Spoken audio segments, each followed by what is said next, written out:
All right, let's do it live on a Tuesday edition of Cleveland Browns Daily. I am your lead, Bo. Gerard on the other side of the screen today, downtown, of course, at the palatial Good Karma Studios downtown. Gibby and I continue to be at the undisclosed location on the west side of Cleveland. Gerard, how you living, buddy? I am living well, my man. It is a sunny day, Bo, so you'll get no complaints whatsoever out of me because, as you know, in Northeast Ohio, heck, any part of Ohio, you take these days and you embrace them. You gulp them up, brother. I mean, it's been a good run, like Saturday morning rainy. But other than that, it's been a good run for about 10 days, I think, where we've had a nice stretch. I'm told it's supposed to last through June 1st. Really? Which would take us through then the you're weekend. Done. Then you're good. Then you're through summer. At that point, you're in summer. Yeah. You're not going to get 50s anymore in June. I would hope not. Yeah, that's a wrap. I think it's going to be a little chilly on Thursday. Like it might be around 60, low 60s. But then it's right back up for the weekend. Yeah. See, I need that to last to Thursday because, God willing, my daughter who's running track right now, she has the regionals coming up this week. Gets past that, then we got state, and then the next thing you know is what it is. Well, regional? Where's the regional? Where's the regional meet? It's going to be outside of Youngstown. I've been basically going back and forth from Youngstown and Canton for the past 3 weeks. And state is state still at Jesse Owens in Columbus? Yes, it is. Nice. Yes, it is. Nice. And that's a nice tie-in because, Gerard, I apologize for this. I was at Youth Sports on Friday when I got the news of Jim Brown's passing. Were you on air when the news came out on Friday? Yes, we, like anyone else and everyone else, we had a show plan, a rundown, and everything else, and Jim Brown's passing superseded that, so we shifted gears and went to that and pretty much spent the entirety of the show discussing his legacy, what he represents, and what he means to Cleveland, what he meant to us on a personal level, and things of that nature. So, yes, we were on air, breaking news, and it was broke. What did you what did he mean to you as a player? Great question, Bo. And from a player perspective, what he represented was one, he was on the offensive side of the ball. So you saw an offensive player that had the mentality, I feel, of a defensive player in that it's about aggression. It's about attacking. Yeah. It's about getting after someone and making a person pay the price. If they're going to come to contact with you, they're going to know that they had a battle in the process of that. So when I watched him play, I was always amazed at just how physically dominant in his physical prowess on the football field. And though I didn't see him play live as a kid or anything like that, or as a man, I can respect what I saw on film that, hey, if you put Jim Brown in the 80s, 90s, 2000s, guess what? He's going to still dominate. Joe said, well, I'm going to hold that for a second. We talked yesterday about it, and, him out front on civil rights when it was I don't know, we're in tough times now in terms of tumultuous times, but go look at the late 60s, kids, if you want to see tumultuous times. When you think about, I believe in 1968, Martin Luther King and Robert Kennedy both assassinated in the same year. So you have a lot of, this is like the height of that time in American history. From that part, in terms of being a black man and a black NFL player, what did his being out front on that, how aware of that were you when you played in the league? How aware of that were you as you were coming up? Not that much aware of it growing up or even when I was in college. Okay. Became more aware of it as I started paying more attention to Muhammad Ali's story when I saw an expose on Bill Russell. And you're right, and Joe's right. In that climate and in that time, for what they did, I think back, you familiar with the boxer Jack Johnson? Of course. All right, so for those who are not familiar with him, basically was one of the first world heavyweights that was black, and he was pretty much seen as a pariah socially because he went against all the social mores. He was like, hey, you know what?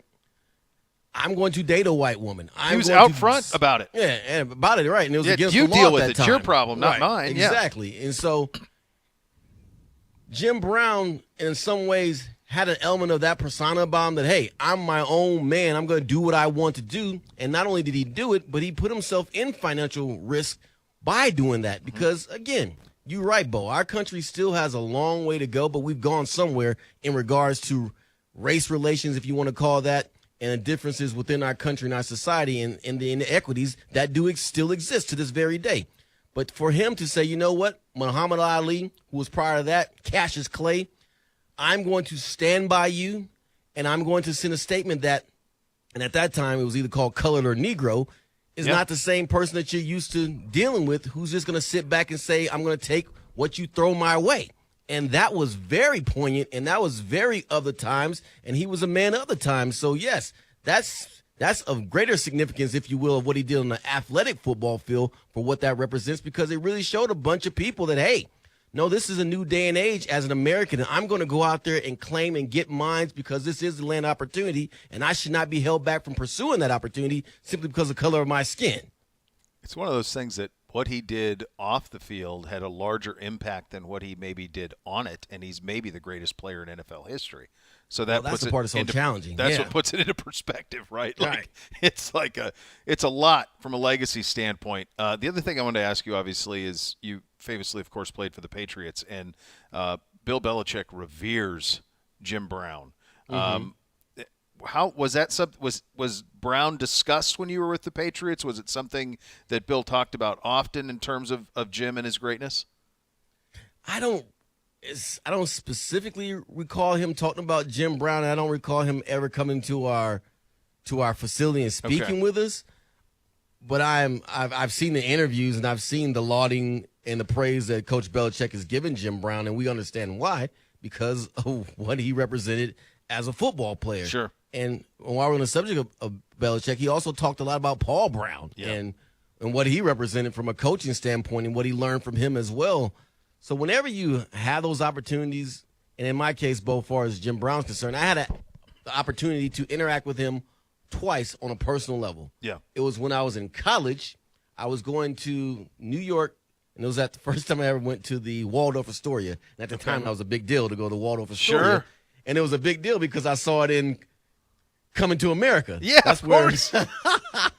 That's where Prince Hakeem got sent to. That's right. So well, I'm then like, Arsenio wow. Hall screws the whole thing up. Right. Well, no, Eddie did. Eddie's like, we can't be here. It's too nice. We got to get out of here. Right. That's right. Yeah. Right. So Simi had the right plan. Like, we're going to come here. Like, let's go here. Exactly. So I'm in the Waldorf Astoria. There's a big banquet for the National Football Foundation, College Hall of Fame, postgraduate scholarship. Myself, along with 12 other individuals, won graduate scholarships for grad school. So I have grad school basically paid for based upon what I did as an undergrad in college. So I was there at this event. It's a black bow tie event, and I have on this. I stand out like no other because everyone has on solid black bow ties. Yep. And for some reason, I don't know why, I guess I was expressing my individuality, I had on a polka dot bow tie. Polka dot. Okay. So Mr. Brown sees me, and I'm walking by like, how you doing, young man? You know how he just has that really calm and just a sternness about him. And like, I'm doing fine, sir. That's a nice bow tie you wearing there. I'm like, so he was pretty much giving me a hard time about my bow tie, but not giving me a hard time about my bow tie. Yeah. Then he asked me, he was like, so what position you play? I was like, well, I play defensive back. He said, oh, you got really good size then for a defensive back. I hope things work out for you. And we talked a little bit more, and that was the gist of it. But I really felt like here's this legend, here's this great figure. And in that room and at this particular event, you had a bunch of Hall of Famers there and a bunch of notable figures, not only in the realm of athletics, but just in general. And he still stood out. That's how much of a presence that he commanded as far as when he was on the scene.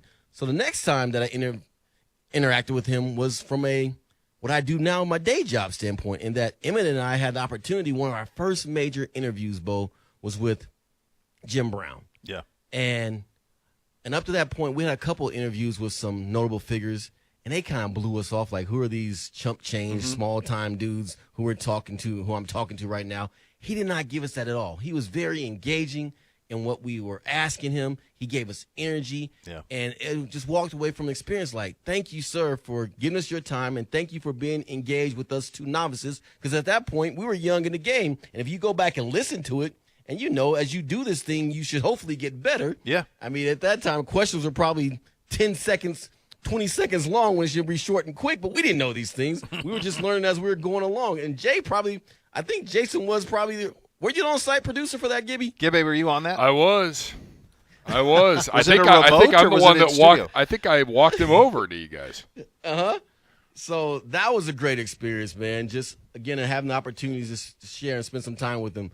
But the thing that still just resonates with me overall when you think about someone's life and what it represents, ultimately, we know we all have to go. But we want to be remembered for having impact. And he can certainly say he had just that. I know some people want to play upon the other negative attributes of what had taken place in the scope of his life. And we all have things that we're not necessarily proud of, and that if we could do it over again, I'm sure we would say, you know what, I like a redo on that. But with that being said, I still walk away when I think about Jim Brown. I still hold him in high regard because not even realizing as a kid, Bo, he gave me imagery that I wasn't even aware that I was getting. Yeah. Like the imagery with Raquel Welch and not having to be a situation where here you have a black man with this woman who happens to be white, and it's not a stereotypical negative scene. It's something that's like, hey, this man is a human being. This man is empowering. It's not the birth of the nation type of approach that you saw previously to that and what he represented. And when he was on the camera, you could see the dignity in him. It came across as well. So that's what I really do recall, and I see him as a no-nonsense guy. And if you can get, and I grew up in California, and if anyone can get Bloods and Crips at the height of the crack epidemic and what that was doing from a war on the streets for drug territory to cease fire temporarily, that just tells you the level of respect that even within those guys that he had. Well said. And I said this yesterday on the show, like in the couple of times that I was around him, he elevated even amongst other greats.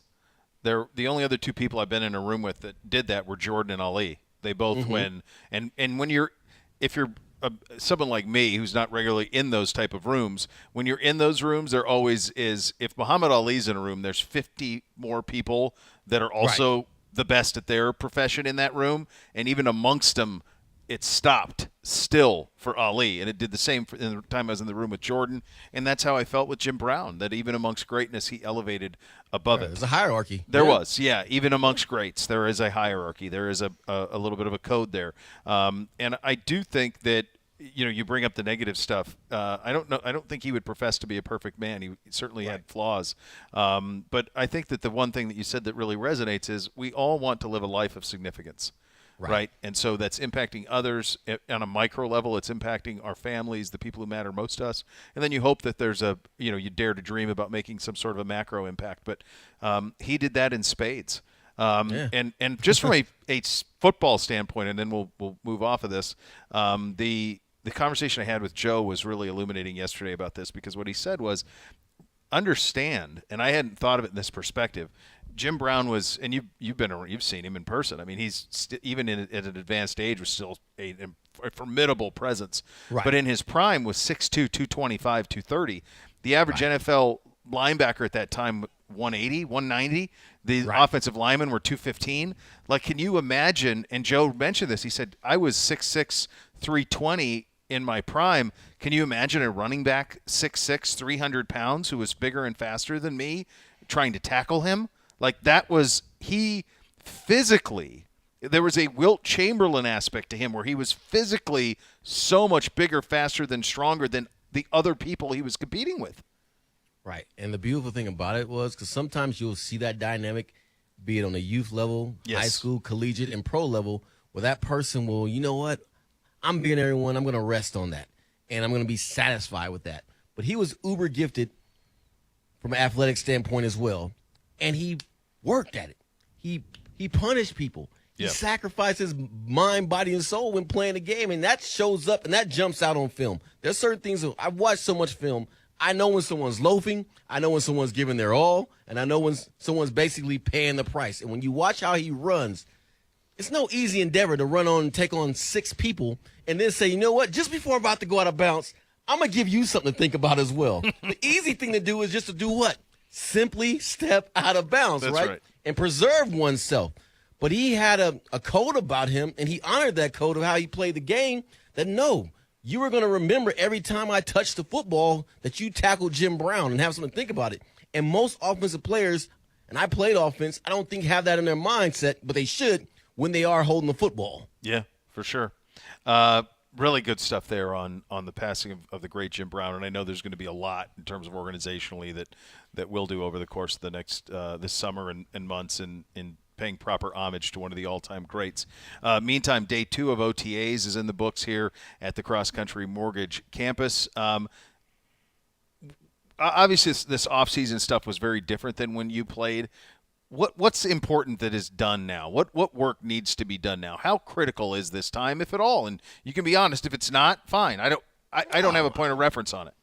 Oh, I did experience OTAs and what that represents, and I say it's all critical, Bo, because at the end of the day, it's all about repetition. It's all about finding joy in that repetition. It's all about getting to that point in place that you've done it so much that you know it like you know yourself, and that you know the other figures around you, that when it comes time to take the football field, that you've worked out the kinks and you got all those idiosyncrasies out, that you're just operating efficiently and smoothly, and that starts today. That doesn't start when you get to training camp, and a lot of people have this misnomer thinking that it's just that. Well, once we get to training camp, we'll solve our problems. You're not going to win the Super Bowl at OTAs, but you can definitely start your journey towards it in how you go about approaching it, being a professional, because it's the same thing when we got basketball going on right now. Yep. And I'm here to tell you, the teams that are consistent throughout the year during the regular season, and Miami's a misnomer on that right now because of what they are accomplishing, but tend to be the case that those same level of practicing a certain way, working hard, and being disciplined, all those things are formed in the offseason. And then you carry them on in training camp through the regular season, and once playoff time comes, and what most people do when they're stressed, they go back to their what? What comes natural to them? Yeah, the habits. Or their bad habits, right? Yeah, right. And so this is the opportunity to start today to get rid of those bad habits. Okay, you are doing something within your break as a defensive back or a wide receiver. There's something wrong with your throwing mechanics as a quarterback. All that can be fixed starting today. So it is of the utmost importance, and more so than anything, the camaraderie piece. Mm-hmm. You have to start building bonds with your teammates. You have to start feeling like you're going through something, and that this has more meaning than just we're here to play for the Cleveland Browns and collect a paycheck. Those things are important, but when you get to that metaphysical piece to where, like, you know what? I really enjoy these guys' company and being a teammate with these guys, and we really have the opportunity to do something special, and we're all invested in the idea of doing something special, that's when you take those next steps. Because you'll have a lot of people that are talented, if you will, but if you don't have some way of getting that talent to go beyond, okay, I just want to play football, but really buying into the idea that we're here to accomplish a mission and a goal, that's when you start taking those steps. And that's when you start building a culture. And that's how you can keep one, by keeping those same people empowered and in a place to where you're saying, hey, these guys are doing it the right way, follow this lead, and we're going to self-police ourselves and create accountability within this locker room. When you start having those things take place, and that starts today. So if someone's not here, you know whose job it is? It's Deshaun's job. It's Miles' job. It's Denzel's job. If they want to take that next step, to let guys know we're not tolerating that we're taking that next step. Yeah. You're going to be investing in OTAs. Yeah, and I think, for this team, it was something a year. One of the things that this group struggles with, I think, and we've talked to people in the front office about it, coach about it. Nathan and I talked about it a lot last year. I'm sure you guys talked about it on the next level. This organization right now, we don't know what Deshaun's going to be like as a leader because we haven't seen it. Mm-hmm. This organization right now, the best players, they're not alpha dogs from the standpoint of hold your feet to the fire guys. Mm-hmm. Now, there's a lot of different types of leadership. Right. You lead by you can't have somebody who's a lead by example guy all of a sudden becoming a rah-rah guy. But you have to be authentic into what makes you tick. You have to be authentic into what your natural leadership abilities are. But you do have to have some dogs, don't you? And you do have to have some guys who are, it's that word, it's accountability. And saying, Right. This is what we do. This is the Cleveland Browns way. And there's a lot of ways to skin that cat, but it does have to get skinned. Oh, it certainly does. And the psychological profile for each position or side of the ball, if you will, for each phase of the football team. For example, with the offense, you got a bunch of silent assassins over there. Cooper, Chubb. Mm-hmm. You don't got to yell at them to get them going. Mm-hmm. They're going to do what they're going to do because that's just what they do, right? And Watson strikes me in that same manner that he's not going to necessarily be boisterous and yelling in your face, but I've seen him be animated and active. Yep. I've seen that before from him in a Texans uniform, and I also seen it to a degree with the 6 games that we played last year with him. But on the defensive side, I truly believe that when Anthony Walker went down, oh boy, you lost that voice and you lost that presence. And that's not a good thing when there's only really one guy that you're looking to be that guy who's going to hold people accountable. It has to be in each position group that you have someone, and then they converge and say, this is the template for how we're going to interact and behave as a defense and on special teams, because generally speaking, most of the guys that are on defense that aren't playing as a starter are on special teams. That really didn't take place last year, so there's definitely got to be a situation where guys not only lead by example, but hold each other accountable. That when guys aren't doing their job, that you let it be known that this is not going to be tolerated.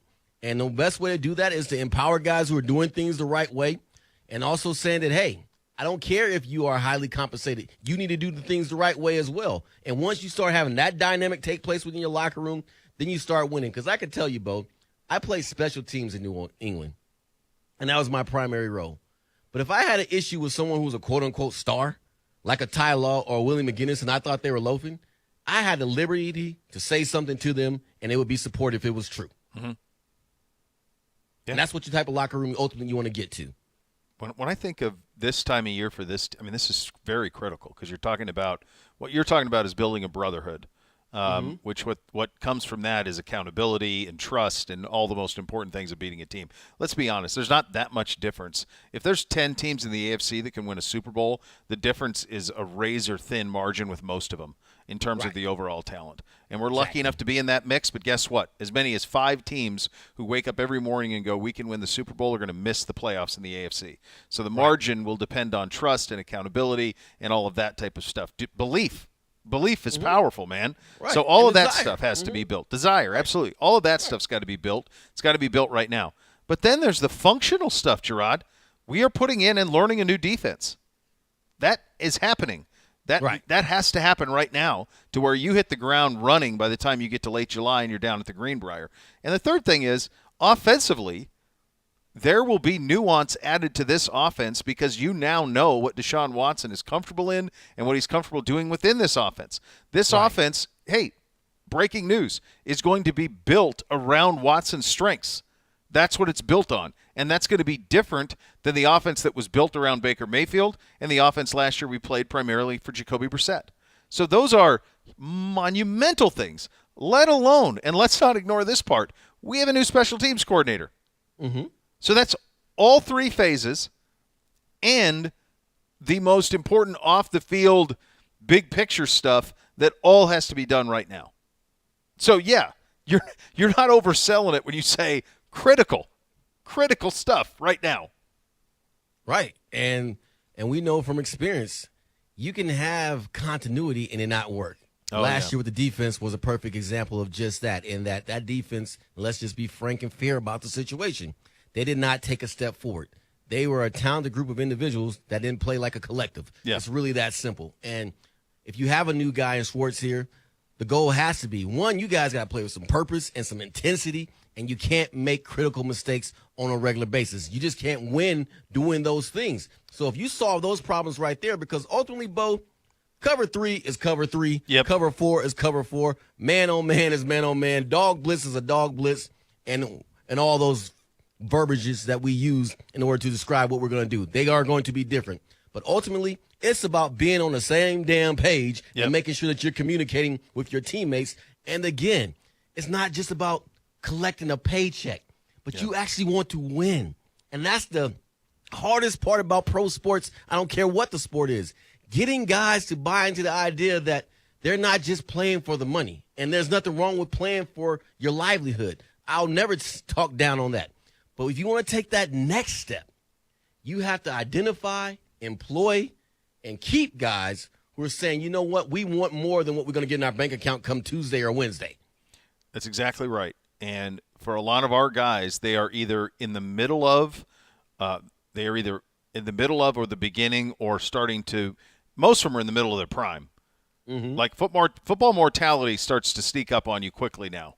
When you talk about once you've reached your prime and you've been paid, there ought to be a sense of urgency around this group, and you sense it that it is time to absolutely go. Speaking of going, we now know that Zadarius Smith will wear number 99, so we have that. So that's a number swap. Is that Alex Wright going to 91? Do I have that right? Wasn't Alex Wright 99? I believe I think he so. was. I want to say. Alex Wright was 99. They did release his updated number. Was there any transactions involved with that? Who's gonna get a box that says Rolex on it during their press conference? I don't know if a rookie a second-year player going to get that.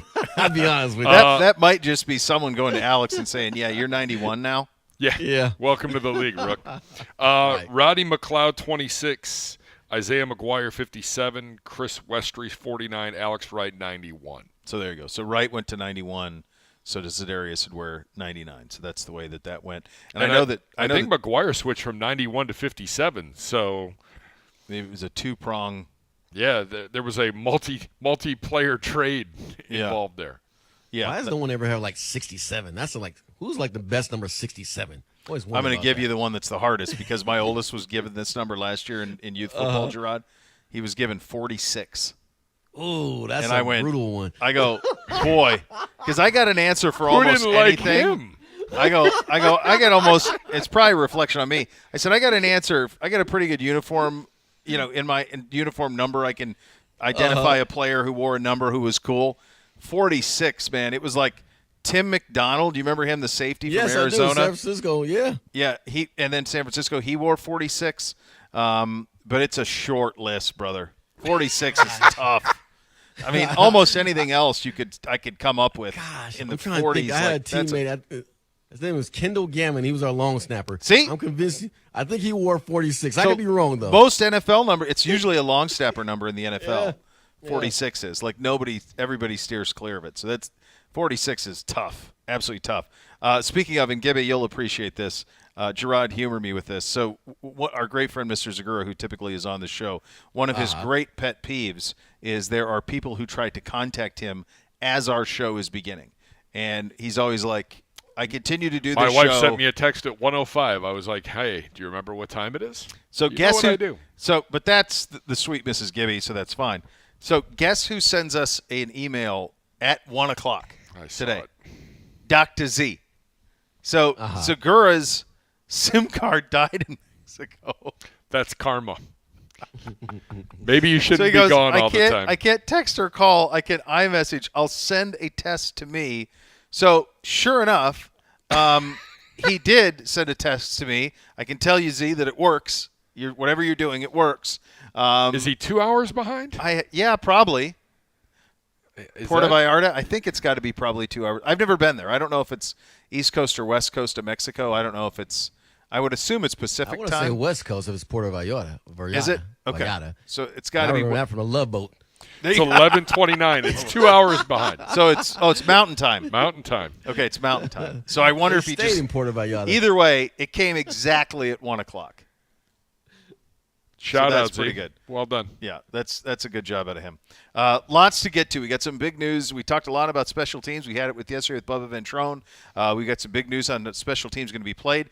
A lot coming out of these league meetings in terms of flexing games, in terms of Super Bowl locations, NFL draft locations. We'll get into all of that. It's all coming up next. We're off and running. Cleveland Browns Daily, 850 ESPN Cleveland.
If a car, truck, or motorcycle accident caused you injury, call the injury lawyers at 1-800-ELK-OHIO for a free case review. Elk and Elk's proud partner of your Cleveland Browns as we go around the league, and a lot in these league meetings to unpack. So I think that the biggest thing to me that is coming out of this in terms of how it will impact the game, and I'll get to the flex thing in a second, I think it's this fair catch rule, Gerard. I mean, you're talking about this is the college rule where anytime the ball is kicked in the field of play, in advance of the end zone, but behind the 25-yard line, you can fair catch it, and you get it at the 25. And special teams coordinators around the league wanted no part of it. The NFL said, actually, we're going to do this anyway, regardless of what you think, and from what some of the owners actually pushed back as well. And I'm guessing this is, under the umbrella of player safety, Exactly. as I air quote. And maybe that's true or not. This is a fundamental change to the way that the game is played, Gerard. And I do wonder if it is, kind of a gateway ruling into getting rid of kickoffs entirely. Yeah, it certainly is going down that path because let me take everyone back in time. I played in an era where they had this thing called bust the wedge. Yeah. And your job was to run a 40, 50, 60-yard sprint full speed into 3 of the 4 linemen who all weighed 300-something pounds or more and break it up. Bam. Collisions were like no other in that situation. Now some serious gladiator sports stuff going on.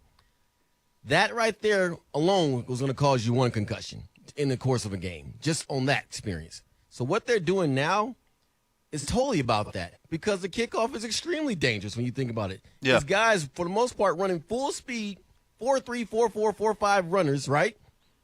With mass, running full speed. So, yes, they found a great way to limit the amount of full speed distance contact collisions. So it makes all the sense in the world. Now, from a strategy standpoint, that's going to be the interesting nuance with it because we already know the statistics show that when you get the ball at the 25 as opposed to the 5, 10, 15, 20-yard line, there's an outcome that's definitely in the favor of the offense scoring as opposed to not. Well, yeah. I mean, I think fundamentally, so I clearly did not have to do what you did. I'm not breaking up wedges. So I can't even imagine what that was like. Gladiator stuff. Yeah, it had to be. I mean, that's wrap your head around that. It's hard, the idea that you were asked to do that type of stuff. The kickoff is one of the most thrilling things in the game, right? I mean, it is. Mm-hmm. We had Bubba Ventrone on here yesterday, and I was asking him, like, there are a few things that create the pop in a building, like a kick return touchdown. Like, right. There is a noise that comes with that is different, or a punt return touchdown, a punt block, but specifically the 2 returns, the punt kick return touchdowns. They're becoming more and more scarce because of the rule changes in the game already. So selfishly, in terms of watching the sport, I will miss the thrill that comes with a kick return because I don't think you're going to get many. This is just too good of a thing. You're going to see what happens in college, which is, I don't know, I have no idea what the stats are. My guess is on college, 90% of them end up with a fair catch and the ball's at the 25. You almost never see a kick return in college, almost never. Right. And that's what will happen here. Right. And you're right, too, because it does take an element. It's a tone setter, at least from a playing standpoint. All right, we're about to go out here, and we're going to start the game and let them know that we're about business. And when you make that tackle inside the 10, or if you have that opening kickoff, it completely, now it doesn't guarantee a win, but it certainly sends a message to the opposing team what you're about today. So that element will be taken out, but I get it in the effort to create more safety. This is what we're doing. It makes all the sense in the world because if you're going to promote, and I know it's an oxymoron or a paradox, however you want to put it, to say on a sport that still requires collision and physical play, to say you're worrying about safety, but at least they're doing some measures. Because believe me, what I used to go through, Bo, was borderline torture. Yeah, that's crazy when you put it in that perspective. I do wonder if do we really need kickers anymore?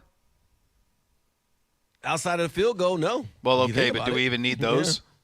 Yeah. Well, you could if I understand what you're saying, the idea of just creating a situation where 2-point conversion, 2-point conversion on extra point, or maybe a 1-point conversion, depending on, say you get the ball at the 5-yard line. Sure. But then again, that excitement, that last second, how do you go? The drama of it. Really? I literally won 3 Super Bowls, Bo, that came down to last-second field goals. I was at 2 of them. So that drama right there, I don't know how you replace that either because there's something about that that's poignant and in the moment, and it's just a great setup for TV. Well, the strategy would change, obviously, right? Like that's how it would change. Like you'd coach it, you would strategize it entirely differently. But that's really all that you're hanging on to at this point because you don't need to even do the kickoff anymore. You'll just hand them the ball at the 25 and let's go. I think the only reason why you need the kickoffs is so you can take your TV network timeouts. Right. Yeah, because you're changing that. Otherwise, don't we know about that? Yeah. Otherwise, there's no reason to do it. And outside of us last year, everybody else can recover an onside kick. Right. Pause. I mean, it's almost never that doesn't go in your favor, other than, obviously what we saw last year. Yeah. So I don't know. I do wonder if they're just inching closer to just eliminating the play entirely. So we'll see about that. But they're going to do that on a 1-year trial run against the wishes of special teams coaches and against many of the owners felt the same way actually. So against the guys who make their living as kickoff returners. Sure, that's a job. Well, Cordarrelle Patterson's record's going to stand forever now. Mm-hmm. You'll never see that thing touched. Right. Because guys just aren't going to return it. We also have the NFL owners approving a modified proposal for flexing Thursday night football games. The restrictions are pretty significant, and that's why I don't think this is quite as big a deal as maybe I thought initially this morning. It only applies to weeks 13 through 17. It's a maximum of 2 flexes per season, 28 days notice. That's the key. 28 days, notice. Right. That's so far out. Right. 8 teams. I thought that was week of. Yeah, man. 28 days is crazy. The NFLPA was strongly against it. So the games that would be affected, one of our games is in it. It's the Jets game is in it. Sure. I'm trying to do this off of memory. It's Dallas and Seattle. It's San Francisco. And somebody. The only one I looked at it's 5 games. The only one to me that looked like there was a chance that you'd flex out of with 28 days notice, barring injury or something, was the Rams and the Saints. So the third to last one is the Rams and the Saints, and I could see that being one that would you want to flex out of. Seahawks, Cowboys, Patriots, Steelers. Yeah, you're not flexing out of that. Chargers, Raiders. Okay. Saints, Rams, and us. Yeah, us and the Jets. So I think the only one of those that flex outable would be Saints and You sure you wouldn't flex out of Patriots, Steelers? If it continues to be the New England Patriots and the Pittsburgh Steelers and those brands, no. Those are huge fan bases, man. I don't what if Kenny Pickett sucks, which hoping, and Mac Jones continues not having much to success either. But Pittsburgh is like us on steroids in that you know what our ratings are like. Yeah. They're like that except more. So they are everywhere. That Steeler Nation is everywhere. They rate no matter what. I know, but You're making TV shows. Yeah. I met a guy a couple weeks ago in West Palm Beach, Florida. And he's like, yeah, I hear you work for the Browns and do some stuff for them. I'm like, yeah, I do. Yeah, I'm a Steelers fan. I was like, well, how did that happen? He's from Mexico. He said at some point, Mexico decided to just take the broadcast of section of Mexico, like northern Mexico. And I thought this was Dallas Cowboy territory, right? Yeah. Because it's so close to Texas. He's like, no, actually we have a huge Pittsburgh Steeler population because that was the only games that on a regular basis was getting viewed in Mexico. Now, how that worked itself out, I don't know, but I thought it was fascinating that of all the teams they chose to represent in that area of, I want to say a Sonora, state of Mexico, that they chose Pittsburgh Steelers. I thought it was fascinating. I can actually confirm this and add to it. My good friend and our good friend Reagan Berube up with the Steelers, who used to be here way back when. Their streaming numbers in Mexico top any team anywhere else in the world. Really? By almost a 3-1 margin. Wow. Do you think it's as simple as maybe at that time when they were trying to establish the Steelers were good? So it was just really easy. I mean, they won a couple of Super Bowls during, in the last 20 years, and especially in the 2010s. They had those 2 Super Bowl wins, and they were always in the mix. And if you're going to try to get somebody to fall in love with a sport, it's best if you give them one team to root for who is good. That helps. Mm-hmm. I wonder if that was it. They've had to bring in, so they do a Spanish broadcast, and I think they actually do it on Facebook. Okay. That they call it, but they stay back home.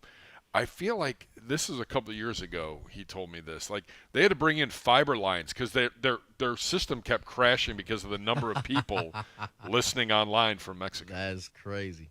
Yeah. Like their numbers wild. are through the roof. He said it is a money-making machine. Yeah. So I don't think you flex out of that because they have Amazon in So it's Mexico Rams too. Saints. Rams Saints. Yeah, it's definitely Rams and Saints. Yeah, that's the one because that's It's nice and trash. and with 28 days notice, like you're having to project way out. So I don't think that's going to have much of an impact. Let's see. If we look Rams Saints week 16, I mean, well, you're not going to move the Saturday games. You No. might not be able to move anything because that's Christmas Eve and Christmas Day. That's what I'm saying. Like I just don't think that's – let alone you couple that with the 28-day notice, it's hard to imagine you're going to be able to. Yeah, I mean, maybe Lions-Vikings. That could move to Thursday. Yeah, I mean, that you'd have to sounds move like one of the yeah. Sunday – Christmas Eve is Denver, New England. Is Christmas Eve on a Sunday this year? It is. Yeah. Okay. We'll be in Houston. We'll get home about 10 o'clock. We won't have Never been Christmas Eve. Well, I can deal with a Christmas Eve on a Sunday, but definitely not a fan of New Year's Eve on a Sunday. This don't feel right going out to a club on a Sunday. No, I agree. But that's a whole other story. Yeah, that is. Yeah. I agree with you on that. So the other things coming out today, we had the 2025 draft will be held in Green Bay. You guys have been there. I have not.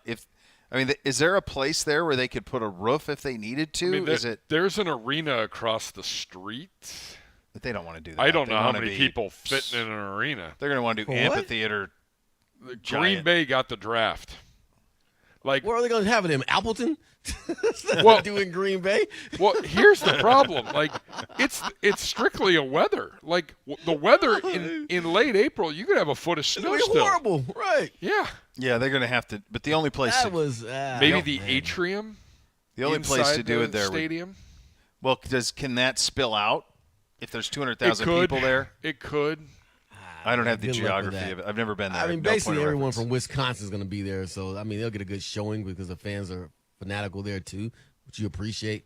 But if I was like, say, a Bears fan, am I really going to take a trip? And that's not even that far away. Will I drive to Green Bay, Wisconsin for the draft? I Well, guess the I would. funny I would thing not. is, in back-to-back years, because you're going to be driving to Detroit for the draft the previous year.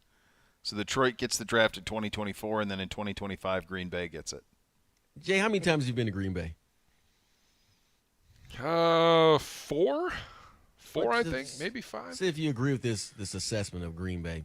Now, the city itself, I'm obviously poo-pooing on it and making fun of it because, like I said, if you want to go to somewhere, you go to Appleton, which is somewhere College town.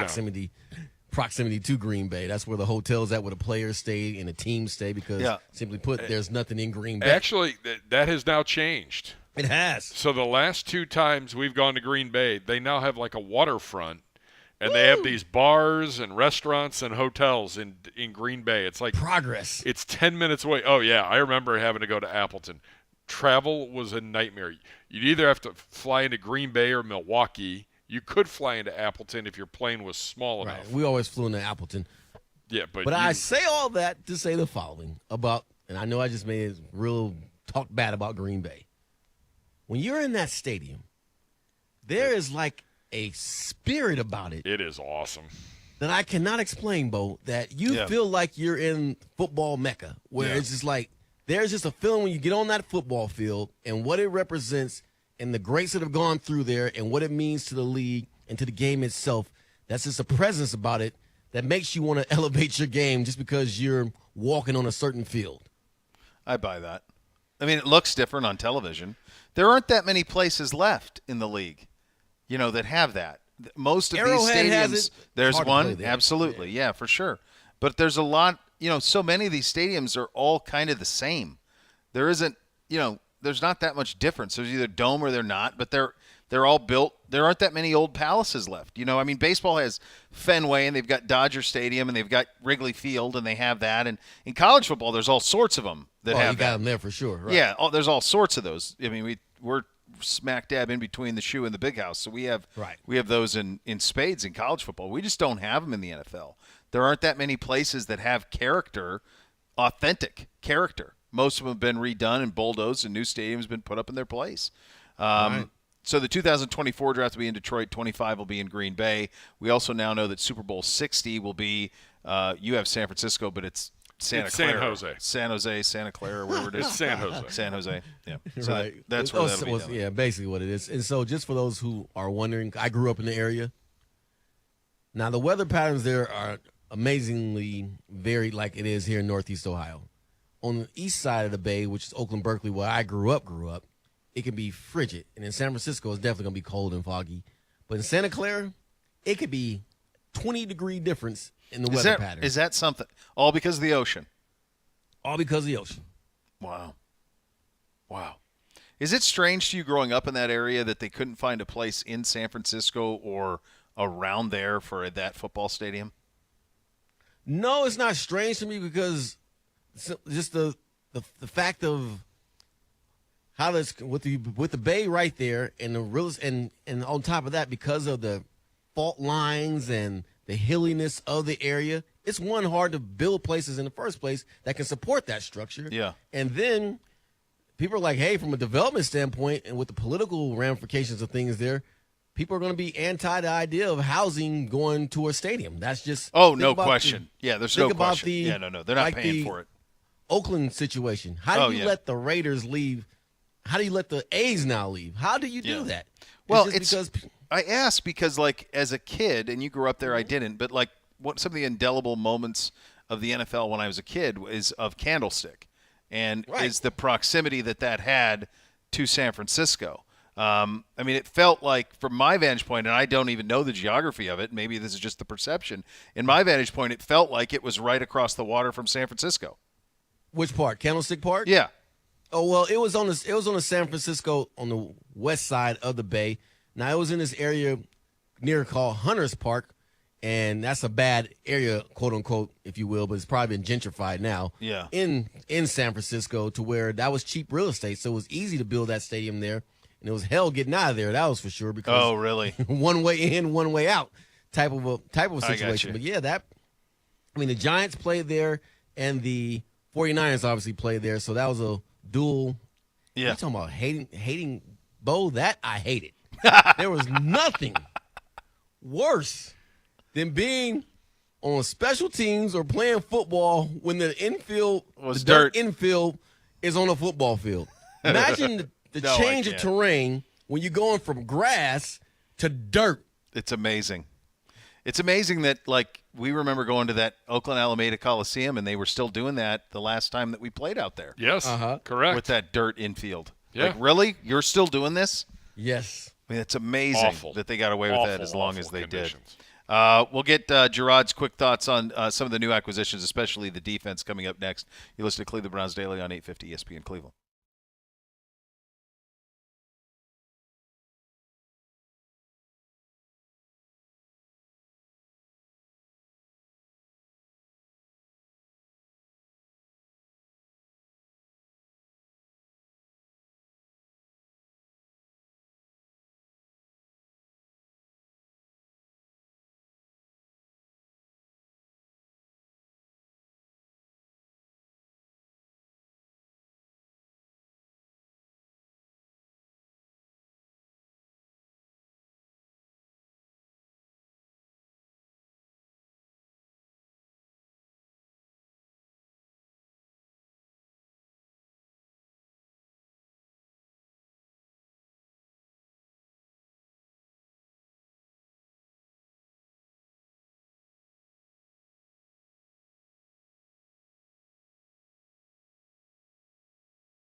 For nearly a century, Rumpke family is operating one of the nation's largest waste and recycling companies, providing top-level services to residential, commercial customers.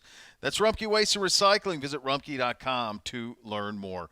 Drew, I wanted to go over some of the off-season additions. There's been a lot on the defensive side of the ball, from Zadarius Smith to Rodney McLeod, the veteran, Tristan Hill, Obo Okoronkwo as well. Maurice Hurst coming in could be an interesting one there with some depth. Juan Thornhill's going to be a dude, obviously, at the back end.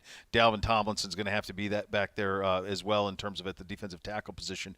When you think about how Andrew Berry reshuffled this defense and the fit that it is for Jim Schwartz's defense, do you like it? Did he answer all the questions that needed to be answered? Based upon what was in on paper, I don't like it. I love it. Yeah. It's exactly what you had to do. You had to revamp this defensive line, especially what was taking place up the middle and in the middle. In that if you're getting pushed back 4 or 5 yards routinely from the defensive front, you're not winning anything, Bo. Yeah. And it was really that simple. So you had to address that. And the fact that you got an anchor in Tomlinson right there starts the process of saying, hey, we're not going to get pushed around. We're going to have big body guys in a position to where we can keep our linebackers, who are undersized for the most part, in a position where their speed's not being, and their size basically is not being used against them. Because believe me, if I'm an offensive lineman and I got some little 220 to 40-pound dude, I'm going to swallow him up, especially if I'm already pushing a lineman into him. So what he's done on the defensive line with getting big bodies and also going into draft and doing the same thing as well, I'm excited about that because you had to address that. Because we talk about football being a gladiator sport, and it certainly is. But one of the quickest ways to take the heart from a football team is by running on them and physically beating them, even though we have a lot of measures in the game now to make it more safe, if you will. That's still the best way to go if you want to take the heart from a football team, is to simply punish them physically by running it. And last year, on a lot of occasions, we did not have an answer. No, not at all. And it's a to get them, you mentioned this early in the show with the injury to Anthony Walker that happened earlier. Like, that just shut it all down defensively. Like, that was 3 steps back when his injury happened. We were so dependent on him getting everybody in the right positions to succeed in terms of a setup standpoint. But now this big, Tomlinson especially up the middle, Zadarius we've talked about. I know you've talked about on your show as well. And then hopefully Obo can give you what he gave, Houston the last 6 games of their season. In a layman's perspective, what will the biggest difference be from what Joe Woods did defensively to what Jim Schwartz is going to do defensively? I believe the biggest difference is going to be that if Schwartz is true to character, you're going to see more aggressiveness. And it won't just be a situation where, okay, we're doing stunts to set Miles up to make plays or anything like that, but you're going to see more involvement from a blitz package. Not to say that Joe Woods didn't blitz, but I got a feeling that we're going to be more aggressive and get after guys. And you know what? Do we have an all-pro corner out there? Well, that's the other part, right? Is, I know where you're going with this. Like you say, look, we have a pretty good group of corners to play man, and right. It feels like we're going to be living in that, right? Right. And we should. Be That's living the strength. And I'm not here to put Joe Woods down or anything like that, but I'm always of the opinion it's hard enough to find 2 guys that can cover in most cases on a football team, right? We legitimately have 4 that can cover. So I'm saying to myself, why are we in zone packages? Because in essence, as a defensive back, Bo, your perspective is, if my coach's defense coordinator is playing a lot of zone, he's preserving me. Zone is easier to play than man, especially if he goes the route of cover 2 and cover 3, or any cover 2, 3, or 4. It's just easier to do. Well, when you go man to man and you man up, that's putting more pressure on the cornerbacks. And that's saying, okay, we're going to take more chances with the defense and ask you guys on the outside and on the inside, on the slots and the tight ends, to hold it down. So I'm expecting for us to do more man coverage and utilize the fact that we have 4 to 5 guys that have the capability of playing man-to-man coverage and not being conservative in the regards to not taking chances with man-to-man and bringing the house and bring the pressure. And when I say bring the house, that does mean bring everybody. Yeah. But in this case, applying some semblance of pressure beyond the front 4, because I do think we got caught up in this. That, okay, and yes, Miles can get to the quarterback, and yes, Jadeveon can get to the quarterback. But I do believe that a lot of times we're so dependent upon in the pass rush, you're handsomely paying guys to do that. That's their job. Mm-hmm. But there's nothing wrong with incorporating blitzes and blitz packages in order to get the job done as well. So I foresee some of that taking place. as well, and not just simply saying, okay, with our 4-man pressure, that's all we're going to do to get pressure. But that, again, I'm about to contradict myself. The best way to stop an offense is with 4 guys, because then you can throw people in the coverage and confuse the quarterback. Yeah. And that versatility is what you hope you see, and I think you will see from Jim's defense this year. You listen to 850 ESPN Cleveland, WKNR, good Karma brand station. I do think, and I want to run this by you, I'm greedy now. I'll acknowledge it. I want one more guy on the defensive front. I want one more D tackle. And I think there's a lot of guys out there. I don't need them now. They can be somebody who comes in camp. I'd love to see one more vet at D tackle. I really obviously felt like we had to have Za'Darius, that you need to have somebody opposite Miles. But I'd like to have one more space eater, because if not, then one of the young guys has got to go. He's got to really become a dude. Right. And I'm looking at Siaki saying, it's a lot. This is your, and here's the thing, Bo, you're right in my wheelhouse as well, because I think we have the same philosophy. Whenever you're in a situation where you're depending upon an unproven guy to be your savior, you're in trouble. Yeah, I especially with these stakes, Gerard. Right. I mean, this is it's time to go. We have too many guys in our prime. We have too many guys that are in their prime that we're paying. This needs to be a playoff run team. Like, I'm not saying Super Bowl or bust, but you need to get into the postseason, win a postseason. You need to play a meaningful game in January. You need to win a meaningful game in January. I think that's the minimum standard with this team. And to me, like, I look around the roster, and that's just the one spot I still look at and go, boy, I'd love to have one more vet in there.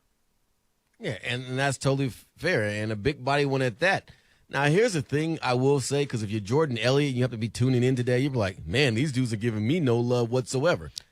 Now, he played a part in the defensive line last year and what we describe as these guys getting pushed around and not being stout enough on the run. But I will say this in his defense, on days in which he was dominant and came to play, the defensive front was a whole different issue, and we won those games. Yeah. So if he can find a way to be consistent, and that's the key part. Yeah. Find a way to be consistent. And that's with your practice habits, and that's with your working out, and that's with your studying. Those things, doing those things to your fullest ability on a regular basis, lead to consistency, because he's shown signs that he can do it. So the question becomes, how do we get you to a place of consistency? What's with your preparation and how you approach the season and what you're doing on a regular, everyday basis to get you there? So I think we have a guy who has a talent to be that. But right now, at this point, he hasn't shown that consistently enough. So I'm with you on the idea of, hey, bring a guy who has shown some level of consistency with it, because the stakes are too high. And also for Siaki, maybe he can be that guy with a rookie, but you are still asking a guy who does not have a clue of what the NFL is like and how it operates to be that guy is asking a lot, even though at some point he better understand that in order to keep a job. Yeah, I'm just kind of to the point where, like, with what's at stake this year, I can't be waiting on people taking no anymore. chances. Yeah, Right. I can't be waiting on people. Give me And known that's a great commodities. point. That's where I'm at. Like 2 years That's a ago, great point. fine. I'm past that. Like, this is, I'm show me state guy, state of Missouri. Show me. It's you're in give Missouri me some guys. mode. That's right. Right. You're in Missouri mode. You bring up a good point, though. But I do feel that part of what we experience as a football culture was somewhat, and you look at different positions where that took place, and it creates a malaise in that, okay, we're developing this guy. He may not, and we're going to give him opportunities because we develop him. And when you have that development mode as a player, you're saying, well, if we're in development mode, that means we're not in win mode. That's right. Because they're different. Develop mode is different than win mode. Yeah. So I definitely believe the message has been sent across the board in every position group that there's no more giving and developing positions. You better go out there and perform, or you will not be on this football team. Yeah, that's it. All right, coming up next, one of Gerard's old friends decides that he's going to get into the NFL from an ownership stake. We will get to that coming up next. You'll listen to Cleveland Browns Daily, brought to you by Ballybet, coming soon to Ohio on 850 ESPN Cleveland.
Experience full throttle family fun at Monster Jam, where world-class athletes and their 12,000-pound monster trucks tear up the dirt in wide-open competitions of speed and skill.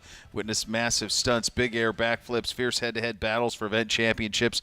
The most action-packed motorsports experience for families in the world today comes to Cleveland Browns Stadium on Saturday, June 3rd. For more information, go to clevelandbrownsstadium.com. Your old buddy, Tom Brady, officially buying a stake in the Las Vegas Raiders. Couple of questions for you on this. Number one, if I would have told you when you knew him when he was a young punk out of Michigan before he became the dude that this was all in the cards, would you have said, oh, yeah, that's how this is going to play out? No, I would have said that. I mean, that's a lot, man. That's a lot. You'd bet I would have. If you would have said that I said that I'm taking you to Vegas, we're going to go clean house, buddy, because that's seeing the future. It's just a remarkable thing, isn't it? All of it. The whole run. Well, it totally is. Well, as far as from a football standpoint, knowing now after a Super Bowl and what he did the following season, I knew he was going to be great because of the fact that he prepares like no other. And I love to tell the story how we played a game against the Dolphins in Miami, Monday Night Football. We lose on a last-second touchdown of some sort to the Dolphins. We all fly back in, and I have to stay overnight in the facility, and we get back at 2 or 3 o'clock in the morning. And I'm forced to stay there because I hurt myself during the course of the game. So I walk out of the facility, and I see Tom with a stack, and this is a Tuesday, this is our day off, a stack of tapes. And I'm like, what are you doing at 3 or 4 o'clock in the morning with a stack of cut-ups? And his simple answer was, my preparation has been shortened because of the Monday night game, so I have to prepare so that we're good to go on Sunday. Wow. And when he said that, and believe me, he was the only person out probably outside of Belichick, I think Bill might even left, that was in the facility, the building, if you will. That told me right there, okay, this guy's going to be great. So that part I knew a year or two later. Sure. But this whole deal with buying the Raiders, and you know what, Bo, has struck me about that? Raiders fans hate Tom Brady. They sure do. The tuck rule. Exactly. How do you just go past that, forget that, and just say, you know what, that doesn't even matter? I think it's you know him, I don't. But when you think about the maniacal approach he took to preparation, and you think about how much of his life was wrapped up in that, I do think one of the and I talked to a bunch of buddies of mine who play in the league, and one of the big things that they deal with is when it's over, now what? What takes up my time? And I think for a lot of people, they say, oh, you play golf, you go on vacations. There's only so many golf rounds. There's so many fishing trips. There's so many guys' weekends in Vegas or trips to Carnival in Rio. Like, eventually you have to do something with your time of significance, of consequence, especially if you're someone who is so maniacal in the way they go about life. So I think Tom, and again, you know him, I don't, but my guess is he's trying to find something to fill that. Right. And on top of trying to find something to fill it, he's also elevating himself, because one of the things that we sit around the locker room and talk about is, what would it be like to be an owner? Yeah. What would it be like to be the guy? Heck, I guess I need to dream bigger, because my biggest dream was, hey, what would it be like to fly on a plane and not have to play the game? I've accomplished that. Right. So for him, we talk about that, though. What is it like to be an owner, to have a stake and a say in the everyday operations of the football team and what that represents? And it's funny, too, because you're hard-pressed growing up in the Bay Area, and he grew up in the Bay Area. You're either a Raiders fan or you're a Niners fan. Yeah. And there, even though it's an NFC, AFC difference there, you're hard-pressed to find a situation where both are embraced by a local Bay Area person. Hard to find that. You either going to find that most people are, and I believe Nathan would apply to this too. Yeah, he would. They're either a Niners fan or a Raiders fan. Now, I became a Niners fan because when I moved there, the Raiders had also moved, but I was also a Browns fan because my first ever football card I got was a Brian Sipe football card. So I was already have an AFC squad. The Niners were my NFC team, and they were obviously winning in the 80s. Yep. So that worked itself out. But Tom and I would have conversations about the 49ers and about what they did to Joe Montana and what that represented and how we cried about that, and that if they could cut him, then they could cut anybody. And I believe that always stuck with him in regards to how he saw his situation in New England. And you hear about the reports with Garoppolo and what that represented. I recall having conversations to and from practice, because we carpooled together, about those type of deals as kids growing up and watching that and being saddened by it. Yeah. Well, the other part of this, too, is I mean, Tom is one of the smartest guys, you've said this, that you're ever going to encounter. A lot of times he plays chess while people are playing checkers. If you're going to buy a team with a really high ceiling, but also has maybe a little bit of vulnerability and ownership, this is the one. You're in Vegas. You got a brand new stadium. It is one of the iconic brands in professional sports in this country, right? It is all of those things, and it's an owner who is not cash rich. So not saying that Brady has enough money to go try and take out, Mark Davis, but he certainly could put a group together that could. Bo, you're playing some chess right now, my man. You know what I'm at? You see what I'm saying? Yeah, I see exactly what you're saying. There would be a lot of irony in that if that were the case, because Al Davis did not acquire that team through wealth. He acquired that team because he was the coach, and some things went this way and that way, and next thing you know, he finds himself being the owner of the Raiders. So that is, how ironic would it be if that were to eventually be the case? And I'm pretty sure Tom is like, if you two don't shut up. Well, I mean, he could easily be a part of a bigger play. Oh, for sure. There. Now he's in there. And, I mean, what is Mark Davis's relationship with Tom Brady? How could there be much of one? I guess he respects him and likes him, and Sure. Josh wants to introduce him. But because you I'm just thinking, okay, are you going to come play brought for me? the What's wolf deal? into the hen house, I mean, brother. does he need the additional funds? Because he's I still think it's- struggling. Even I don't after. know. But, Brady's not going to come with billions. No, but Right. $100 million. Yeah, but not sure. $1 $100 billion. million, but not $1 billion. maybe he's hoping he brings along the investors. Well, be careful what you wish for, because it'll all of a sudden not be. Your football team. Yeah. Yeah, I mean, boy. I don't know. To me, it just seems like there's a lot to like about it from Brady's perspective. And There's a lot to love. You Yeah. don't think he's going to respect him from a decision-making standpoint? Absolutely. What do you think, Tom, about this person, that person being hired? What's your perspective on this? So that is wide open, and he'd be foolish not to respect the man. Tom is smart. We know that. That's an understatement I just made right there. And so how to do these dealings and with guys like respecting his hustle and what he represents. Because one thing that's funny, like with Michael Jordan, he has not had success as an owner. No. And I can see Tom, though, having success, because I think his approachability and his persona is different than Michael's. Michael has this air about him where he's not approachable, if you will. While Tom, hey, I'm Tom Brady. Dog, I know who you are. Mm-hmm.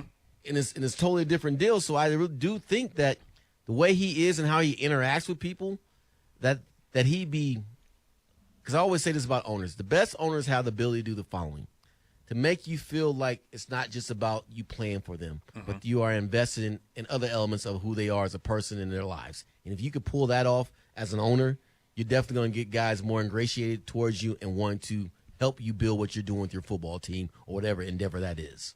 Oh yeah, there's no question. And the other part of this too is as a primary residence from a tax purpose, Nevada is very good for you. It is Nevada, very good. Florida, Texas, take your pick. I mean, Nevada takes care of the wealthy. They will take care of you, my friend. So there's a lot of benefits for Brady. Do you think he'll ever work at Fox calling games? I mean, there's 300-something million sitting on the side there, though, isn't there? Reportedly, but I don't know. I just, is that a 10-year, $30 million deal? I don't know. I'm skeptical that he ever calls a game for them. And who was it that when he first signed that deal? It was Marchand and Orun. Marchand was like, I don't know if he ever sees that deal. I don't think he ever sees that deal. I don't know if he ever calls a game there. And he's obviously not doing it this year. I don't know that there's any plans for 2024. Yeah. The fact he's not jumping right into it, because I do the games, already right there puts him behind it. Because if you're going to do it, that's something that you just want to start doing, prepping for, and the reps and everything that goes along with it matters. Because I can imagine him not wanting to be suspect doing it, because he's not going to be in competition with Troy. He's going to be in competition with Tony Romo, far as who gives a better presentation of the game. And Gerard, I don't know if you remember that. I'm sure you do, but I don't know much of our listeners do. Remember, his idol is Joe Montana. Joe Montana was on television and was disaster. Right. Disaster. It lasted 1 year and he was gone. Right. So Tom knows that. Bill Walsh as well. Absolutely. Yeah, really struggled. So I don't know. I'm skeptical to think that he would ever do it. We've talked about this story a lot this offseason. 2 months after requesting a trade, Austin Eckler will remain with Los Angeles for the final season of his contract. $1.75 million incentives added to his deal. He's scheduled to earn $6.25 million in the final year of a $24.5 million extension there. See, Bo, that's that California money right there. That's it. Because you hear $6 million, and with $1 million point something on there, Austin's taking home $2 to $3 million after taxes. That's right. Yeah. Yep. That's it. That's the way that thing's going to go. This was not surprising at all. Just surprising that he actually said what I always thought about Roethlisberger. What he actually just said it out loud, like how selfish he is and how, self-centered. It's nuts. This is a crazy thing to admit. On his podcast, Kenny Pickett. So he has Pickett on as a guest. It's footballing with Ben Roethlisberger. He's looking Pickett in the eye, and he says, I'll be completely honest. I'll be super transparent here. I'm going to get blasted. Now, this is me talking, not him. Yeah, you should. He says, quote, I probably shouldn't say this, but who cares at this point? I wouldn't say that I wanted Kenny to necessarily fail, but when someone comes to replace you, I still feel like I had it. I hope he doesn't come out because it's like Ben who? What? Dude, you won them Super Bowls. Like what? How you little? won one or two. Two. Yeah. Yeah. Two, yeah. How do you have so little self-security, self-worth that you're hoping a team that has a franchise, a fan base that gave you everything, you gave them everything. By the way, it's they cooked. could have turned their back on you. Yes. Early in your career when you were a knucklehead, and that's putting Right, it nicely on because we're on radio. But Very much. But again, they saw the talent as well. Like, hey, I don't know, we might tolerate this knucklehead. But here's the thing. Here's what it is. We talk about, and you spoke about it earlier, Bo, and I know you've had conversation with guys about this. Your identity and so much of who you are is wrapped up in being a football player. And I don't care if you're a low on a totem pole guy to the guy who's at a Ben Roethlisberger, Tom Brady level. That's your identity. It's what you've known for the majority of your life. And so when that's coming to an end, you go through this phase of, who am I? Mm-hmm. What am I? And you're in your 20s or your 30s, and you're literally having a midlife crisis of what your life represents, and will you be able to get the highs of the high, or have you reached that point to where, in this case, you hear guys talk about their glory days in high school, well, your glory days, if you have the wrong perspective, could be in your 30s or your 20s, because if you see yourself solely just as a football player. So you go through that, and then you start talking about legacy and what that represents and not being forgotten, because it is an opiate, if you will, of the fanfare. No of the question. people telling you how great question. you are and cheering on you. I mean, imagine walking out into a situation where you have the command of 60 to 100,000 people, and they're cheering you on, and you can sense and you can feel it. That's not an easy endeavor to give up. No. So that's where he's coming from with it. But the other part, too, is it's legacy and being remembered, because he put so much into it. And I'm sure he was happy as hell when Tom Brady decided to return another year, because you know what's going to happen at that because he's a first ballot Hall of Famer. Yep. No doubt about that, Ben Roethlisberger, but it would have been him and Tom in the same class. And who was going to headline that bad boy? Oh, boy, yeah. No question. They think about all that Wasn't stuff. going to be Ben. No. And you think about silly stuff like that. Well, that's the whole Rodgers thing.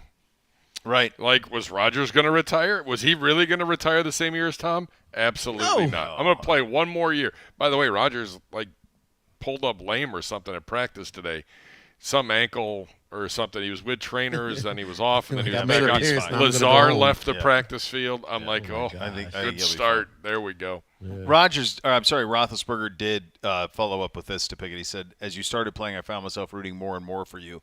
I wanted you to succeed. I wanted you to win games. I wanted you to go to the playoffs. I feel bad that I felt that way early on, but I'm glad I transitioned to loving and rooting for you. He's almost like he's talking to Dr. Melfi. Like it's the Sopranos. Like he's working out in a session. Right. Jeez. Now, correct me if I'm wrong. Didn't Tony have a problem with seeing rabbits all the time or something like that? Or am I making There was that the up? ducks. Oh, the ducks. Okay. The ducks, man. Remember the ducks in his pool? He was worried about those ducks. All right. We will do a little bit of higher or lower coming up next. You're listening to Cleveland Browns Daily, brought to you by Ballybet. Coming soon to Ohio on 850 ESPN Cleveland.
Passionate fan bases in the NFL. Join the Brown season ticket member waitlist today.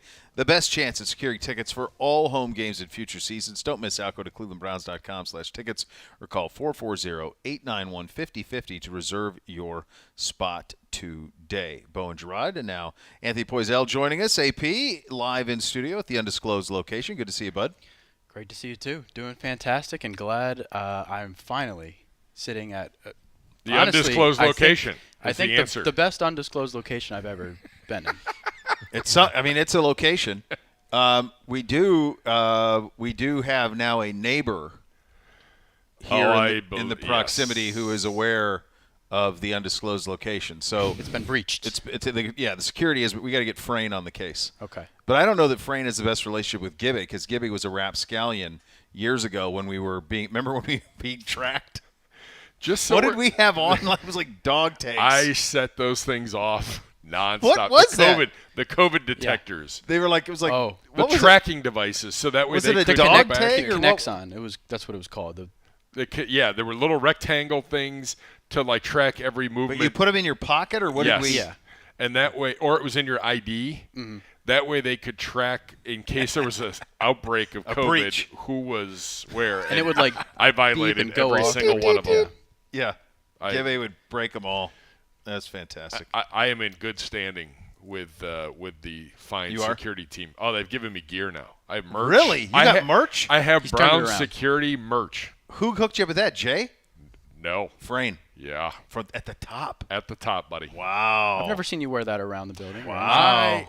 I have to be. Mr. Frayne, I'm waiting. I love his new designs on it. Need to be a little bit judicious where and when I wear said gear. Do you think it's judicious to admit that you have it on the official radio show of the Cleveland Browns? I mean, I'm not I'm not exactly wearing it around. All right. Okay. Like I've got it's a nice little piece. You're safekeeping it. Yeah. It's not something that I wear often. Like my wife has actually said, like, "Are you gonna wear that?" And I'm like, "Only with you, sweetheart." So yeah, around the homestead. Is it possible that he has outfitted you in that so you could pass off as your doppelganger? Oh, 100%. So that, which one is it? Who is it? They both are security. I have talked to my doppel about going as Hans and Franz for Halloween this year. Oh, that's good. Yes. All right. Time for a little higher, lower, better, or worse. Hit it, Gibby. Presented by our friends at Ohio Lottery. Yes, it is brought to you by our friends at the Ohio Lottery. Jared Dubin, CBSSports.com. Is this the guy we're always dealing with? Well, this is one of the three there that we deal with. It is the 2023 NFL Offensive Infrastructure Rankings. I like it. All right. So it's a little different. I know the numbers on your sheets are a little off because they essentially went from Tier 6 to Tier 1, and I didn't want that. I wanted us to be able to kind of go from top to bottom. We can figure it out. Their stuff. Yeah. So should the following teams, so we put them into tiers. Should we explain this? So it's a 1 to 5 rating. There's a little bit of a 1 is terrible, 3 is average, 5 is elite in the following areas. So they broke it down this way: quarterback, play caller, offensive line, pass catchers, wide receivers, tight ends, and running backs. This is an important distinction. The scores were weighted so that the quarterback was the most important component of the offense, followed by play caller, offensive line, and pass catchers, and finally running back. So, for example, that would explain, and I think this is properly weighted, but it is important to know that it is weighted in that sense. Fair. All right, Gerard, you ready for a little higher or lower? Yes, I am. Nick, hit it. Higher or lower? All right, first things first, and it's up to Bo Bishop to represent the organization. Good.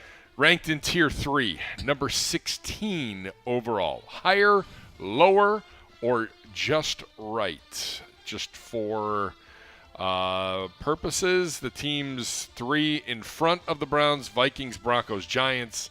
The 2 after the Browns: Jets, Raiders. So we're 16th. We're right in the middle. That's what they're claiming for. We're right in the middle, that this is a right-in-the-middle offense. And again, they weighed running backs the least, even though we've got arguably the best running back in the league. So they have Deshaun Watson. They gave Deshaun Watson a 3 grade. So just for perspective, they have Kirk Cousins. They have Tua Tagovailoa. They have Why am I just blanking on my guy in Seattle? Daniel Jones. Geno. Geno Smith. Geno Smith is ahead. They have Deshaun Watson on the same level as Jared Goff, just so we have an understanding. And I like Goff a lot, but let's be real here. They actually give Deshaun Watson the same quarterback grade as the San Francisco 49ers. Who don't have a quarterback. Who don't currently, I guess Brock Purdy, I suppose, is what they're doing. But this is the deal here. We talked about this. Nobody wants to talk about Watson. No one wants to give Watson any credit for what he's done. So what the league has done and what the people around the league who cover the league, at least from a national perspective, have done is they've just said, put him somewhere in the middle so we don't have to deal with it. There is no way that Watson is in the same tier with those players. There is no way that the Browns have or should be 16th based on this list. Like, for example, where would we have been the year after we make the playoffs with Baker? Probably like 10. Like right. Baker would have for sure been a 4. You're telling me Watson's a 3? It's ridiculous. Ridiculous. I understand it. I know why they're doing it, but it's also absurd. Better. Next. Higher or lower? All right, his top 3. Number 1, KC. Number 2, Philly. Number 3, Cincinnati. Anybody disagree with the top 3 offenses in that order? Poisel? No disagreement from me. I mean, these are, I think undeniably the top 3 teams in the league, and it's all largely because of their offenses, arguably the 3 best QBs, arguably the 3 best wide receiver duos, all on these teams. I don't think there's really any argument with this. Gerard, any argument with that? Nah, you can't argue with that. That makes sense. And, again, the production is there to prove it. So, yes, I agree with that. Next. I don't have any beef with it. Real quick, I would just say this. Higher or lower? I would just say this. Is it worth a conversation for Buffalo or the Chargers? Sure. Or not? Like, are those 2 teams offensively, are they in that tier? Is there? Why I would guess you say that? They're not better than those 3. But should that tier be bigger? That was one thing I considered, but I just don't see it with the way that how far all those teams advanced last year in the playoffs, how far their offenses took them. I don't. They're close. That's why they're 1 and 2 on the next. Yeah, they're tier. right there but, next. Is there that big of a separation for you, Gerard, between those 3? And I'm asking. I'm not emphatic about it. Between those 3 and the Chargers and the Bills. I would say yes on this premise that for the Bills especially, it's too much onus put on Allen to run the football in order to generate a running game. Yeah. If you take that out of it and give you more of a balanced attack, because you can even make somewhat the argument with Mahomes and the Chiefs, but Mahomes is Mahomes. Yeah. So that's where it leads you. And that's where I'm a little bit. I mean, Mahomes, I get it. Best quarterback in the NFL right now. Okay, fine. Kelsey is Kelsey. But everybody else on that surrounding cast, it'll be interesting to see how things play out. But as long as you got Andy Reid calling plays and scheming up the offense. Yeah. But I don't think that was factored in, was it? Yeah, it was. He's play caller. Yeah, so you're right. And he's got a 5. They have the best quarterback. They have the best play caller, one of the 2 or 3 best play callers. They've got a really good offensive line. They've got Kelsey. And this is my kind of theory on them. They will be better at the skill positions this year than they were last year. If you're going to get them, last year was the year when all those guys were rookies and young guys. That now Pacheco, Moore, all those guys have a year under their belt. They'll know even more what to do. It'll become even more second nature. Kadarius Toney too added. There's another one. Yeah. All right, next. Higher or lower? All right, I'm going to skip ahead since we already just talked about the Chargers. The Chargers are 4, the Bills 5, the Niners 6, and it takes us to number 7, and the Jacksonville Jaguars. AP, higher, lower, or just right? Yeah, I think this is fine. I think there's a pretty big drop-off between this spot on these rankings from the Chargers, Bills, and Niners.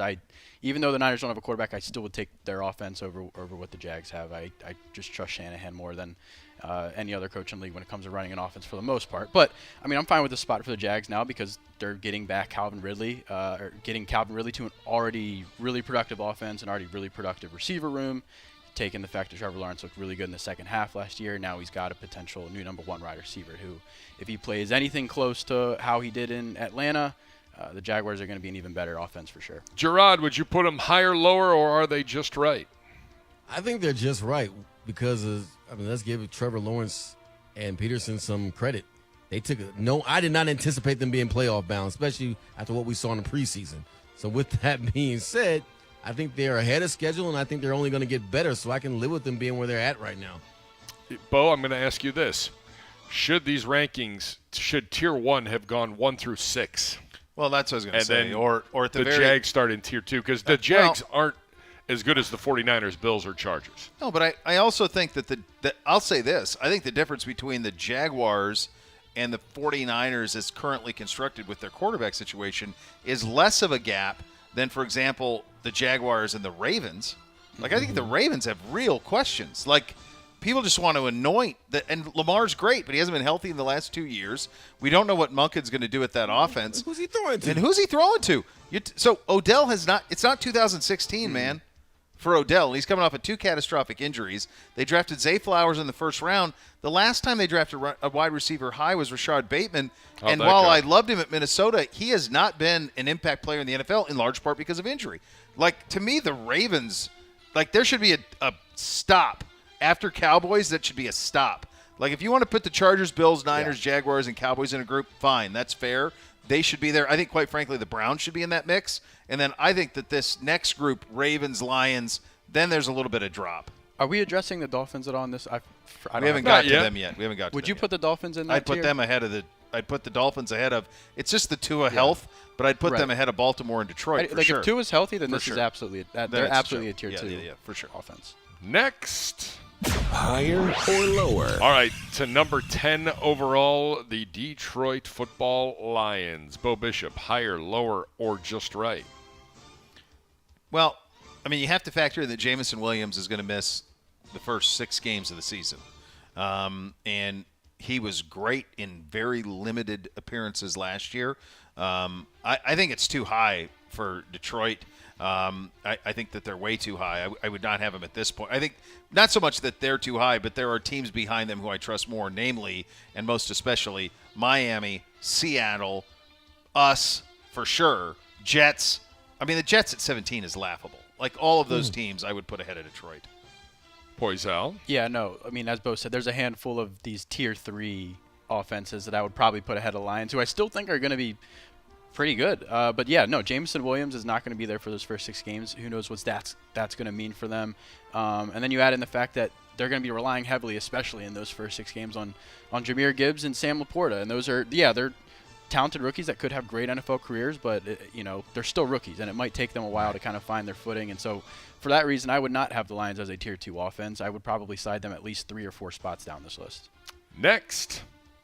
Higher or lower? Dolphins at 11, Seahawks at 12, Vikings at 13, Gerard Cherry, higher, lower, or just right? Ah, man, the Dolphins, at one point last season, Gibbs, I had them going to the Super Bowl based on what they did against us. I was going to say, I think we all did. I was like, oh, my God, that's a juggernaut right there. So Tua's health obviously factors in as far as what they can do. But even with that in mind, they're Hill and then a running game. So, I'm going to say too low. I think it should be higher. They're a top 10 offense, no doubt about it. Heck, top 5. What about Vikings? Dalvin Cook, is he going to be a Minnesota Viking?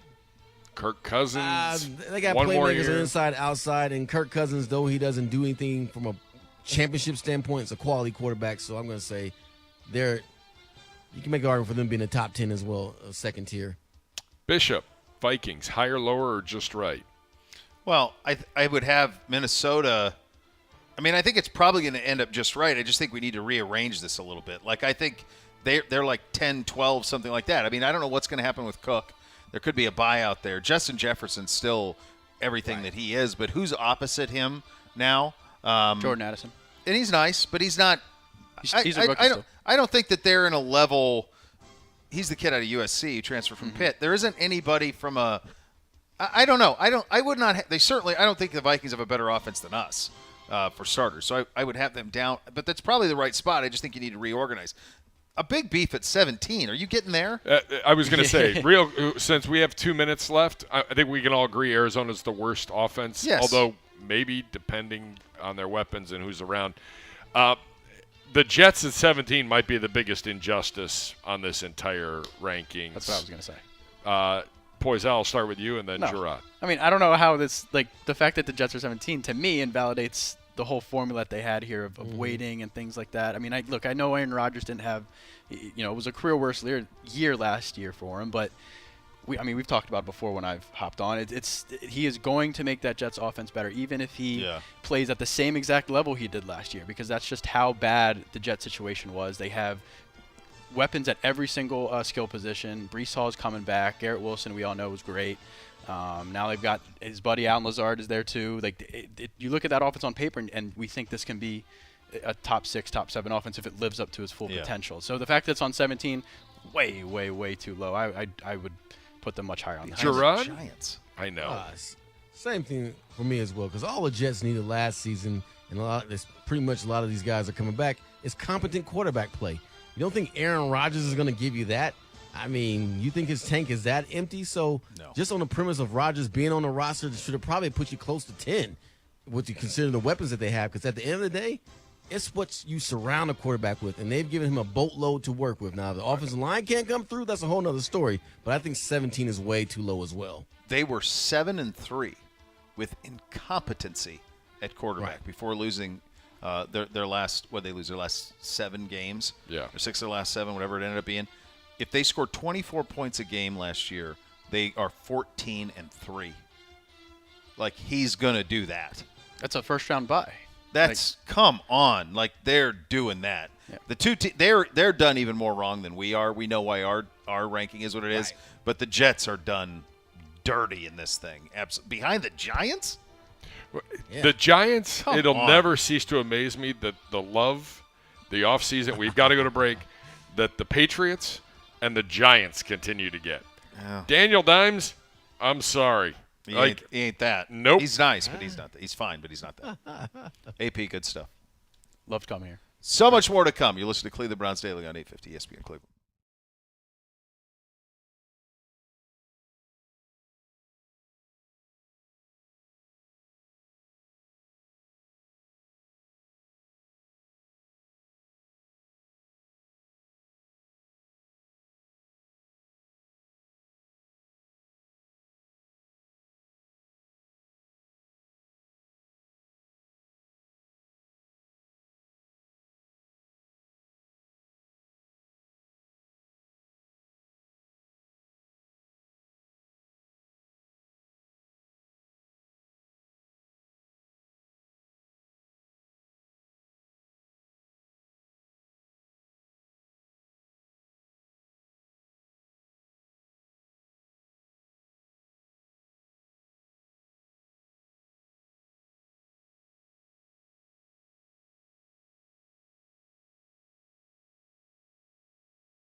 Gerard, what do you got coming up on the next level today, my friend?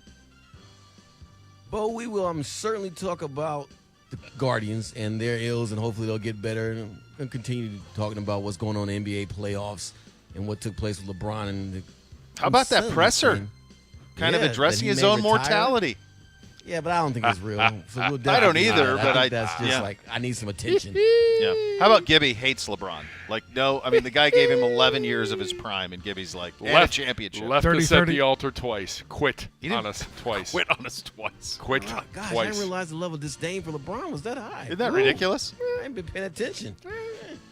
Put the gone fishing sign up, LBJ. Birthed you a championship out of the clear blue sky that you otherwise would not have had. Then quit on us again. Yeah, how about those 4 straight finals appearances where he's the best player at 4 straight finals? No big deal. Yeah. All right, so you have that to look forward to, which is nice. It was a pleasure, my friend, as always. Look forward to doing it again with you soon. The next level is coming up next. We're back tomorrow. Cleveland Browns Daily, 850 ESPN Cleveland.